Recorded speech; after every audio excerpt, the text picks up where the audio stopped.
Okay, good morning student. For the next lecture, previous लेक्चरला मी तुम्हाला सांगितलेलं काय की आपण प्रॉब्लेम बघणार आहे. जसे की तुम्हाला चेजिस आणि Manning's, that is the two scientist mainly important of this unit. का? कारण का तुम्ही ज्यावेळेस नदीच्या पाण्याचा फ्लोचा स्टडी करणार आहे त्या दोन इक्वेशनवर करणार आहे, जेणेकरून तुम्हाला तुमच्या पाण्याचा फ्लो, त्याचा स्पीड, त्याचा डिस्चार्ज किती आहे ते समजणार आहे. तुम्हाला मी नेक्स्ट लेक्चरमध्ये जे फॉर्म्युला शिकवले ते तुम्ही लिहून घ्या. आता जे आपण प्रॉब्लेम डिस्कस करणार आहे ते तुम्ही नाही समजलं तर मला क्युरी आपला जी ग्रुप आहे किंवा मला पर्सनलला तुम्ही टाका. हे समजलं नाही प्रॉब्लेम मधलं, लगेच आपण ते प्रॉब्लेम घेऊ. चला नेक्स्ट प्रॉब्लेम आपण डिस्कस करू. सगळ्यात पहिल्यांदा फाइंड द मॅक्सिमम डिस्चार्ज. म्हणजे काय काढायचं? क्यू. ऑब्विसली तुम्हाला सांगितलं मी क्यूच काढायचं discharge for a rectangular channel. Channel कसला आहे तुमचा? रेक्टँगल. ओके, हे तुमचं नदीचं पाणी कसं आहे? Rectangle. Okay, 3 metre wide. Wide म्हणजे काय रे? असं किती आहे? 3 मीटर वाईड आणि 1.5 मीटर काय पाणी डीप आहे. म्हणजे किती आहे त्याचा डीप? डीप म्हणजे काय? डीप पाणी किती डीप आहे म्हणजे खोली म्हणजे डी. आणि C is a constant. Chezy is constant. आता तुम्ही माझ्या सर जर सांगितलं ना चेजचा फॉर्म्युला वापरायचा, बट डिस्चार्ज काढला आणि सी ची व्हॅल्यू दिली. C is a constant. We using which equation? Chezy's equation. Okay, आणि नेक्स्ट प्रॉब्लेमला दिलं बेड स्लोप इन 1 as 2000. म्हणजे जी ह्याचा पाण्याचा स्लोप आहे काय? 1 as 2000. ओके, चला मग तुम्ही म्हणता सर डिस्चार्ज काढायचा आहे. मग सगळ्यात पहिल्यांदा तर आपला फॉर्म्युला काय? चेजिसचा Q = AC √ MS. बरोबर? लक्षात आहे का फॉर्म्युला? प्रिव्हियस लेक्चर मध्ये झाले नसेल तर प्रिव्हियस लेक्चर पहिल्यांदा बघा. मग मी तुम्हाला सांगितलं सगळ्यात पहिल्यांदा एरिया काढा. एरिया म्हणजे काय असतं आपलं? Base into depth. किती आहे माझं? बेस 3 इंटू डेप्थ आहे माझं 1.5. मग मी काय करतो? मी एक्झाम्पल सोडवलंय. कॅल्क्युलेशन तुमच्या समोर करण्यापेक्षा मी डायरेक्ट व्हॅल्यू लिहून घेतो. किती आला? ही 4.5 स्क्वेअर मीटर. माझा काय आला? ही एरिया. बरोबर? एरिया माझा आला 4.5 स्क्वेअर मीटर. नेक्स्ट काय माझा? सी तर मला गिव्हन दिलाय. किती आहे माझा? C constant 60. ओके, आता एम म्हणजे मी तुम्हाला काय सांगितलं मगाशी की हायड्रॉलिक डेप्थ काढायची तुमची. हायड्रॉलिक काय काढायची तुम्हाला? डेप्थ. एम किंवा आर घ्यायचं. आर तुम्हाला म्हणजे कळलं. रेडियस तुम्हाला मगाशी सांगितलं मी. आर म्हणजे काय घेणार आहे तुम्ही? ए अपॉन पी. बरोबर? आर इज इक्वल टू काय? ए अपॉन पी. मग पी कसा काढायला आहे तुम्हाला मी? पी इज इक्वल टू काय असतं आपलं? बी प्लस 2d. बरोबर? बी किती आहे माझं इथं? 3 प्लस 2 इंटू डी किती आहे माझा? 1.5. इथं पी किती आला माझा? पी आला माझा इथं 6.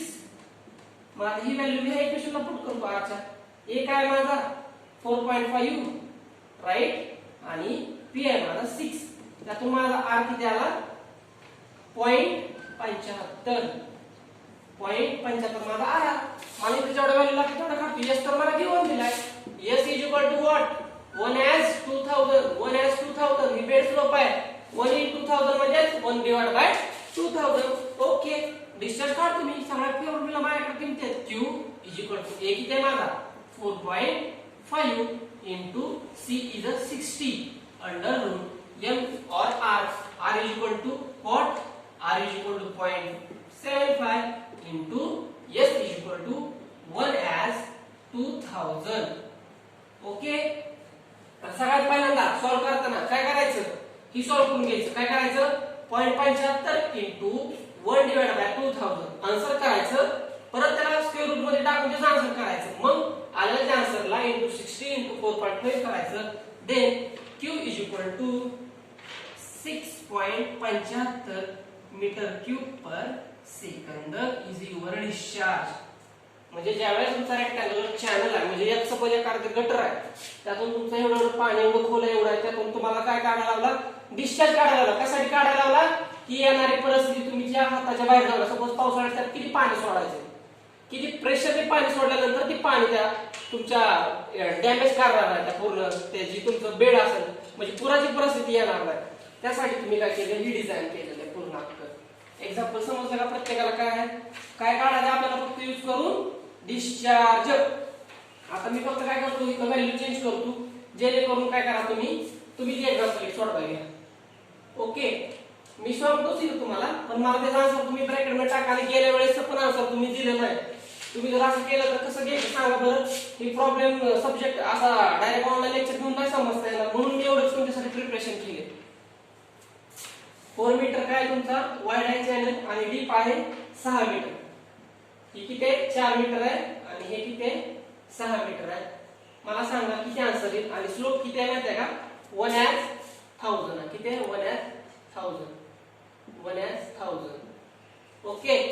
Then you will find out आणि c is equal to आपला 50. c किती घेतला कॉन्स्टंट मी 50 घेतला. मीच देतो सोडवून कारण का तुम्ही तर काय सोडवणार नाही असं मला वाटतं. ह्याच्यानंतरचा एक्झाम्पल मी तुम्हाला देतो ते तुम्ही कॅल्क्युलेट करा 100%. आता एवढा घेतो मी प्रॉब्लेम. ओके. आता दिलेला आहे व्हॅल्यू एवढ्या सगळ्या अशा. मी फक्त काय करतो इथं आता तुम्ही सांगायचं आता मला कसं सॉल्व करायचं. सगळ्यात पहिल्यांदा फॉर्म्युला लिहून घेतला का तर सी आहे कॉन्स्टंट आहे चेंजेस वापरलं किंवा तुम्हाला डायरेक्ट सांगतात एक्झामला की bye using the changes formula calculate the discharge. मग मी सगळ्यात पहिल्यांदा काय केलं हे माझ्या व्हॅल्यू आहेत क्यू आहे ए काढून घेतो सगळ्यात पहिल्यांदा. ए इज इक्वल टू फॉर्म्युला काय बी इंटू डी. बी किती आहे माझा 4 इंटू डी किती आहे 24 स्क्वेअर मीटर आलं बरोबर साहेब 24 right. Then C is equal to मला 50 घेऊन दिलाय. आर आर कसं काढणार आहे मी तुम्हाला सांगितलं ए अपॉन पी. ए तर निघलाय माझा पण पी नाही. मग पी चा फॉर्म्युला काय बी प्लस 2डी. का घेतला बी प्लस पी म्हणजे काय पेरिमीटर तुम्हाला सांगितलं मी किती डी आहे तिथे 2 डी आहे बरोबर. ही एक डी आहे ही पण डी आहे आणि ही बी आहे. मग ह्यांची ऍडिशन केली बी प्लस 2डी पेरिमीटर म्हणजे होल पूर्ण हक्क. मग किती आला ही बी एकदा प्लस डी प्लस ही डी ही बी ही डी म्हणजे इज इक्वल टू काय आला बी प्लस 2डी म्हणजे 2डी. ही झालं मला पेरिमीटर. ही टाकला इथं मी व्हॅल्यू किती आली पेरिमीटरची बी ची व्हॅल्यू माझी आहे किती 4 प्लस 2 इंटू 6. किती आली value 4 plus 12 is equal to 16. Okay 16 value आली याची. देन आता काय राहिलाय स्लोप तर इथे घेतला लिहून मी. आर काढला सगळं निघलं डायरेक्ट किंमत पुट करा. Q is equal to A किती आहे माझा 24 इंटू 50 अंडर रूट एक ही किती आला आपला ही काढू आपण सगळं 24 बाय पी किती आहे 16 म्हणजे किती येते ही त्याचा आन्सर बघा किती येते आय थिंक 1.71 येते 1.71. तुम्ही बघा किती येते ती 1.71 गुणिले 1/1000 करतो मी. ही तुम्हाला सांगितलं कसं सॉल्व करता आधी हे करून घ्यायचं 1.71 गुणिले 1/1000 याचा आन्सर ह्याला स्क्वेअरच्या बाहेर काढायचं इंटू 50 इंटू 25. इथं क्यू इज इक्वल टू आली value 49.62 metre cube per second. Problem मध्ये कुणाला काय अडचण आली तर मला नक्की सांगा. कसं सॉल्व केला ते समजतंय का. क्यू ची डायरेक्ट फॉर्म्युला लिहून घेतला ज्या ज्या गोष्टी काढत area base into height perimeter काढायचा पूर्ण का एस गिव्हन दिलाय सी गिव्हन दिलाय आर काढलाय फक्त एरिया पण पेरिमीटर म्हणजे मीन हायड्रोलिक डेप्थ काढली आणि डायरेक्ट ह्या फॉर्म्युलात व्हॅल्यू पुट आउट केली. आता नेक्स्ट प्रॉब्लेम तिसरा. आता ही प्रत्येकाने सोडवायचाच आणि ह्याचा आन्सर मला पर्सनलला टाका किंवा आपला हायड्रोलिक जी ग्रुप आहे त्याच्यावर टाका. जेवढी पोरं आन्सर टाकतील ना म्हणजे मला समजेल की ती पोरं फक्त काय आहे सिरियस आहे about their exam about their submission. Okay. आणि ती रिस्पेक्ट करतात पुढच्याची थोडक्यात जे पुढचं त्यांच्यासाठी एवढे एफर्ट्स घेत आहे ना त्याची ती रिस्पेक्ट करतात ती व्हिडिओ बघून. ओके. थर्ड प्रॉब्लेम आहे इथं लिहितो मी डायरेक्ट किती आहे 3 मीटर वाईड आहे आणि डीप किती आहे 0.8 मीटर काय ती डीप आहे. ओके. बेड स्लोप आहे एका 4000 आणि सी आहे 85. सी किती दिला कॉन्स्टंट 85. बाय युजिंग चेंजेस फॉर्म्युला सॉल्व दिस एक्झाम्पल आणि tell me the discharge Q is equal to what. प्रत्येकाने आन्सर याचा काढायचं आणि मला सांगायचं तेवढे येते का. मी बघतो जेवढी पूर आन्सर देतात त्यांनी सोडवले काय काय एवढी नारायण आहेत ते काय करणार ज्या मुलांनी वर आन्सर दिले त्याचेच कॉपी पेस्ट करणार आणि देणार सरांना दाखवायला की आम्ही केले. माझ्यासाठी बिलकुल काय करू नका तुमच्या स्वतःसाठीच करा कारण का डिप्लोमा झाल्यानंतर डिग्रीला तुम्हाला एवढं डिटेल मध्ये कोणीही शिकवणार नाही. ओके. हे झालं कशाविषयी बाय चेंजेस फॉर्म्युला. मी तुम्हाला अजून एक फॉर्म्युला शिकवलेला मॅनिंग्स फॉर्म्युला बरोबर. ही दोन इक्वेशन यूज करून तुम्ही काय काढणार आहे व्हेलॉसिटी आणि डिस्चार्ज बरोबर. क्यू कशानुसार काढणार आहे तुम्ही दुरी निघतात व्हेलॉसिटी निघते चेंजेस नी आणि डिस्चार्ज पण निघतो. आता मॅनिंग नुसार तुम्ही काय करताय, by using Manning formula calculating the velocity. बरोबर, तुम्ही काय करता आता व्हेलॉसिटी काढता. तर त्याचा एक प्रॉब्लेम बघू, जेणेकरून तुम्हाला डायरेक्ट काय होईल माहिती आहे का, त्याच्याविषयी तुम्हाला डायरेक्ट सगळ्या कन्सेप्ट क्लिअर होतील. फॉर्म्युला का प्रॉब्लेम कसा असतो बघा, मी लिहून दाखवतो. फास्ट लिहितोय पण जी बोलतोय ते तुम्ही काय करायचं, व्यवस्थित पोज करून लिहून घ्यायचं लिहिताना. अ रेक्टँग्युलर चॅनल, कसला चॅनल आहे, रेक्टँग्युलर चॅनल हॅविंग 7 मीटर काय आहे तो वाईड अँड 1.8 मीटर डीप. म्हणजे जसं कळलं तुम्हाला बी आणि डी काय, हॅविंग स्लोप सेम फॉर्म्युला असतो त्याला सेम प्रॉब्लेम सेम, फक्त नाव इकडे having slope 1 as 2000 1 is 2000 if n. आता कळलं का, n आला म्हणजे काय वापरायचं आहे, मॅनिंग्स फॉर्म्युला, आणि c आला की chassis formula. Find the velocity, find the velocity. तुम्हाला फॉर्म्युला माहित आहे का काय, velocity v equal to 1 upon n r radius or main depth of hydraulic depth into s is the bed slope 1 as 2. बरोबर. चला formula किती put out करा. Area किती आहे तुमचा, area b into d. d माझा किती आहे 7 into d 1.8. किती आले आन्सर 10.6 स्क्वेअर मीटर आला आन्सर ह्याचा. परत नाही ह्याचा आन्सर किती येते, एकच मिनिट सॉरी, 12.6 आन्सर आला. ओके, एरियाचा आन्सर आला 12.6. आता पेरिमीटरचा काय फॉर्म्युला आहे, b plus 2d. b किती आहे माझा 7 plus 2 into d 1.8. आता ह्याचा आन्सर आला 10.6 मीटर. ओके, r तर तुम्हाला माहित आहे a upon p. Okay, a माझा 12.6, r माझा 10.6. आन्सर आला ह्याचा 1.189 मीटर. ह्याची व्हॅल्यू सेम मागाच्या फॉर्म्युला सारख्या काढून घेतल्या. बाय युजिंग मॅनिंग फॉर्म्युला टाकला. आता b is equal to 1 upon n हॉट 0.03. r म्हणजे किती आला 1.189 raise to 2/3 into s. Bed slope किती आहे 1 as 2000 1 as 2000 raise to 1 upon 2. झालं, सगळ्या व्हॅल्यू निघल्या. बरोबर. आणि जर पेरिमीटरची व्हॅल्यू काढली का, तर r काढायला आपल्याला ही, म्हणून r काढण्यासाठी आपण हे दोन गोष्टी केल्या. ओके, समजलं.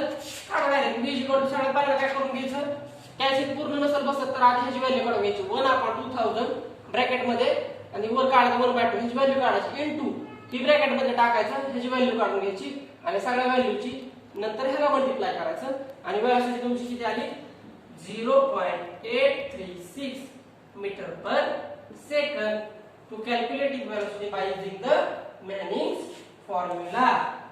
समजला का, मॅनिंग्स फॉर्म्युला n आला म्हणून डायरेक्ट त्या व्हॅल्यू घेतल्या. r काढायसाठी फक्त एवढं कॅल्क्युलेशन केले. Example solve. समजलं प्रत्येकाला. आता फक्त मी काय करतो, इथं थोडा दुसरा व्हॅल्यू चेंज करतो. व्हिडिओ पॉज करून सगळं लिहून घ्यायचं व्यवस्थित. ओके, आता काय करू, मी फक्त इथे थोड्याशा व्हॅल्यू चेंज करतो. त्याचा आन्सर मला तुम्ही सांगायचंय लगेचच. की 10 मीटर वाईड आहे म्हणजे b 10 मीटर दिलाय, आणि डीप किती मीटर आहे, आणि डीप 2 मीटर आहे. ओके, 2 मीटर डीप आहे. ओके, आणि यांची व्हॅल्यू दिली 0.05, आणि बेड स्लोप आहे 1 as 1000. किती आहे 1 as 1000, 1000 बेड स्लोप आहे. Okay, by using find the velocity. Okay, ह्याचा v किती येतो तुम्हाला सांगायचं bye using the Manning's formula, आणि त्याचा चेजिसचा q. ती दोन्ही एक्झाम्पलची उत्तर मला व्हिडिओच्या वेळेस तुम्ही बघणार आहे आज किंवा उद्या. आजच बघा शकतो सगळ्यांनी, कारण सगळं फ्री आहे. मला माहिती आहे सगळे गुगल क्लासवर लेक्चर घेतात, त्यामुळे ह्याचा आन्सर आणि त्याचा आन्सर मला सेंड करा. ओके, आता ह्या चॅप्टर मध्ये एवढं झालं. आता ह्यानंतरचा नेक्स्ट टॉपिक आपण बघू काय, एकदम नॉर्मल टॉपिक आहे, म्हणजे जेणेकरून तुम्हाला काय होईल लगेच समजेल. किती मिनिटं झाले, ओके 14 मिनिटं. मग 5 मिनिटात ते पुढचा टॉपिक होईल आपला, 20 मिनिटात एक लेक्चर होईल, ऍडजस्ट करा तुम्ही. Okay, notches. नॉचेस कुठं कोणी बघितलेत का, सगळ्यांनी बघितलेत. युट्यूबला जायचं प्रत्येकाने, नॉचेस टाकायचं, लगेच समजतंय. सपोज काय ही तुमचं काय नदी आहे किंवा एखादी टाकी पाण्याची. ओके, ही काय तुमची नदी किंवा टाकी पाण्याची. सपोज ही काय तुमची टाकी, त्या टाकीत काय पाणी आहे तुमचं, आणि तुम्ही काय करता मग पाण्याला फ्लो जायला तुटी असते, तुटी आपण म्हणतो नाही आपल्या पिंपला नळ असतो किंवा तुटी असती, अशा प्रकारे ही काय असते तुटी असती to flowing the water, to flowing the water. जर एक्स्ट्रा वॉटर झालं तर तिथून काय जातं निघून जातं, त्याला म्हणायचं नॉचेस. नॉचेस कुठल्या प्रकारचे असतात, आता मी ट्रायंगुलर नॉचेस काढणार म्हणजे असा, प्रत्येकाने व्हिडिओ बघायला की समजेल. टाकीला असं असतं पाणी बाहेर जायला एक्स्ट्रा झालेलं, आणि काय काय जणांचं चौकोनी असतं, रेक्टँगल असं असतं पाणी जायला, बरोबर. डॅमच्या तिथं बघितलं असं भाऊ धरण असतं, असं पाणी असतं, तिथून असं ते पाणी येतं. असं नॉर्मल पाणी एक्स्ट्रा पाणी झालेलं असतं ना, त्याला जायला तुम्ही जी रस्ता येत असं आपण सपोज घरात आपली पिंप असेल किंवा नळ असेल, टाकी भरल्या आपण काय करतो तिथून एक असा रस्ता ठेवतो पाणी खाली यायला. म्हणजे ही म्हणजेच काय असतं नॉचेस. कशासाठी असतं ती बाय जी एक्स्ट्रा वॉटर झालेलं असतं पाण्याची सरफेस लेवल मेंटेन करायला, ती रिमूव्ह करण्यासाठी काय असतं नॉचेस वापरले जातात. समजलं का?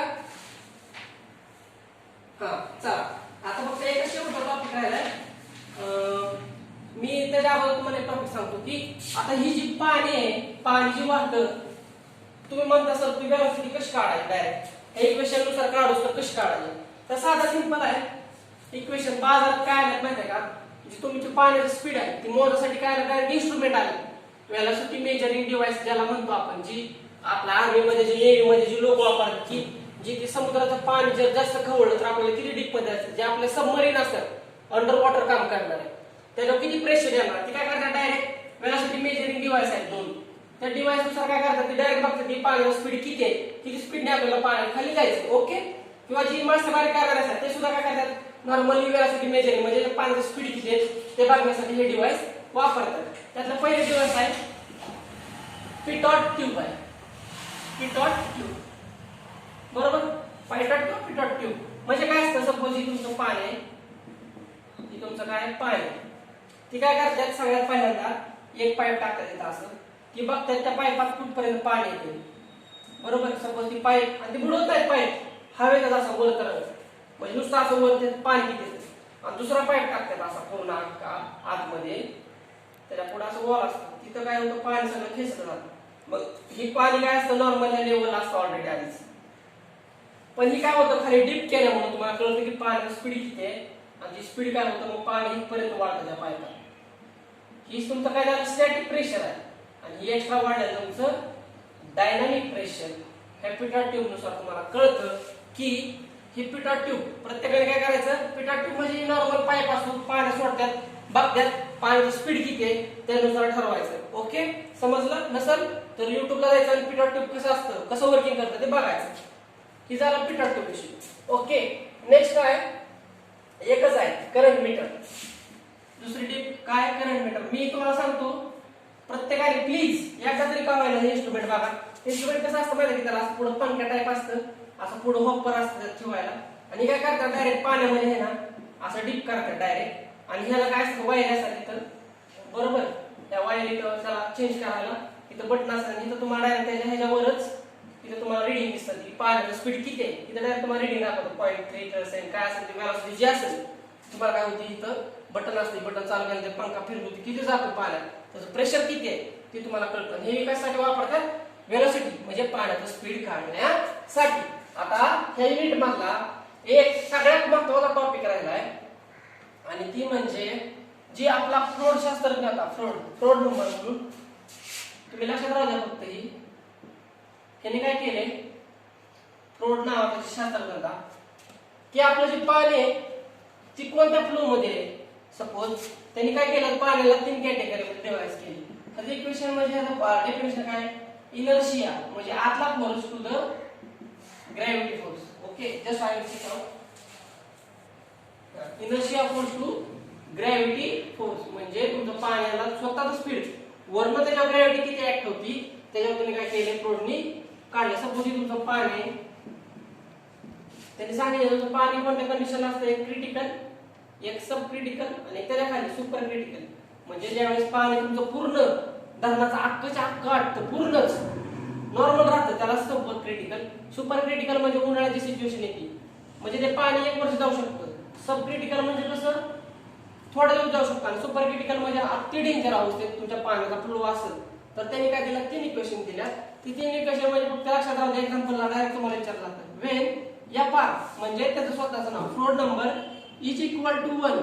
जर फ्लोट नंबर नुसार त्याचं जे इक्वेशन आहे त्याच्यानुसार जर तुम्ही व्हॅल्यू काढली फ्लोची, फ्लो म्हणजे काय, स्पीड, व्हेलॉसिटीची स्पीड काढताना जर त्याची व्हॅल्यू 1 आली तर तो फ्लो झाला क्रिटिकल फ्लो. तुम्ही फक्त एवढंच लक्षात ठेवायचं, एक्झामला तुम्हाला एवढंच येणार आहे. वेन काय येणार एक मार्काला, when float number is equal to 1, तर कोणती कंडिशन वापर होतो तिथं, critical flow. When next condition, second condition काय, FR इज लेस दॅन 1, म्हणजे ज्यावेळेस एक मोठा असतो त्यावेळेस कुठला फ्लो असतो, ती सब क्रिटिकल फ्लो असला असतो, ती सब क्रिटिकल. आणि थर्ड कंडिशन आहे ज्यावेळेस फ्लोट नंबर मोठा असतो एक पेक्षा तेव्हा ती झाला सुपर, म्हणजे अति डेंजर क्रिटिकल झाला. सुपर क्रिटिकल फ्लो म्हणजे काय, फ्लोज नाही थोडक्यात. ओके, ह्या त्याच्या तीन कंडिशन आहेत. ह्या काय आहेत, इनर्शिया फोर्स म्हणजे स्वतःचा force, to the gravity, acceleration due to ग्रॅव्हिटीचा फोर्स, त्याच्यावर काय होतो, फ्लोट्स नंबर डिराइव्ह करतात. ओके, समजलंय? एवढं लक्षात ठेवायचं फक्त फ्लोटच्या तीन कंडिशन, एक्झाम्पलला एवढ्याच आहेत. आणि लास्टचा शेवट महत्त्वाचा टॉपिक राहिलाय तो म्हणजे 1 मिनिटात होईल आपला, म्हणजे जेणेकरून तुमचं युनिट नंबर 5 पूर्ण होईल. आणि ते युनिट नंबर 5 पूर्ण झाल्यानंतर आपण युनिट नंबर 6 कडे जाऊ. त्याच्यात फक्त काय, पंप आहेत, जे तुम्ही नदीवर वगैरे पंप बघितले ते कसे रन होतात तेवढा आहे, म्हणजे आपला हायड्रोलिक टॉपिक सब्जेक्ट सगळा कंप्लीट होईल. तर नेक्स्ट टॉपिक आहे हायड्रोलिक जंप. नावावरून कोणाला समजते का काय नक्की काय असेल बरं? हायड्रोलिक जंप म्हणजे उडी, एवढं तर नक्की कळते. आणि हायड्रोलिक म्हणजे पाणी, पाणी काय करते, उडी मारते, त्याला म्हणायचं हायड्रोलिक जंप. तुम्ही म्हणता पाणी कसं काय उडी मारते, पाणी घेऊन उडी मारते. सपोज तुमचा बेड स्लोप आहे, इथं माझा डॅम आहे. ओके, इथं माझं सगळं पाणी आहे, पण ज्यावेळेस हे पाणी ओव्हरफ्लो होणार आहे आणि ओव्हरफ्लो झाल्यानंतर जी ज्यावेळेस ग्लास येणार आहे, ओके, मग ही काय केली माझ्या पाण्याने, तुम्ही इकडं जंप केली, त्यालाच म्हणायचं हायड्रोलिक जंप. त्याचं एक्झाम्पल काय देऊ शकता, धबधबा, धबधब्याच्या वरनं पाणी येणार, हायड्रोलिक जंप येतं. किंवा आता उजनी धरण तुम्ही बघा प्रत्येकाने, हे तुमचं काय आहे, उजनी धरण आहे. ओके, हे तुमच्या काय गेट आहे, आणि ह्या गेट मधून ज्यावेळेस पाणी येतं असं थोड्या अंतरावर गेल्यानंतर हे पाणी डायरेक्ट सडनली खाली जातं.